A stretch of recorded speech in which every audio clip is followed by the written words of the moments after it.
Lunch box சீரீஸோட அடுத்த recipe தேங்காய் பால் பிரிஞ்சு எப்படி செய்கிறதுன்னு பார்க்கலாம். ஒரு குக்கரில் 2 டேபிள் ஸ்பூன் எண்ணெய், 1 டீஸ்பூன் நெய் சேர்த்து நெய் மெல்ட் ஆனதும் பிரியாணி ஸ்பைஸை சேர்த்துக்கலாம். இது கூட ஸ்லைஸாக கட் பண்ணினா ஒரு பெரிய வெங்காயம், 2 பச்சை மிளகா சேர்த்து நல்லா வதக்கி விடுங்க. வெங்காயம் நல்லா வதங்கினதும் 1 டேபிள் ஸ்பூன் இஞ்சி பூண்டு பேஸ்ட்டு சேர்த்து வதக்கி விடலாம். இது கூட கொஞ்சமாக புதினா கொத்தமல்லி சேர்த்து நல்லா வதக்கி விடுங்க.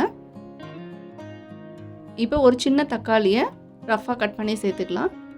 தக்காளியை ரொம்ப வதக்கணும்னு அவசியம் இல்லை. லைட்டாக இந்த மாதிரி மிக்ஸ் பண்ணி விட்டதும் தேங்காய் பால் ஆட் பண்ணிக்கலாம். 3 டம்ளர் பாஸ்மதி ரைஸுக்கு 5.5 டம்ளர் தேங்காய் பால் சேர்த்துக்கலாம். இது கூட கொஞ்சமாக உப்பு சேர்த்து நல்லா கொதிக்க விடுங்க. தண்ணி நல்லா கொதித்ததும் 20 நிமிஷம் ஊற வச்ச பாஸ்மதி ரைஸை தண்ணி இல்லாமல் வடிச்சிட்டு ஆட் பண்ணிக்கோங்க.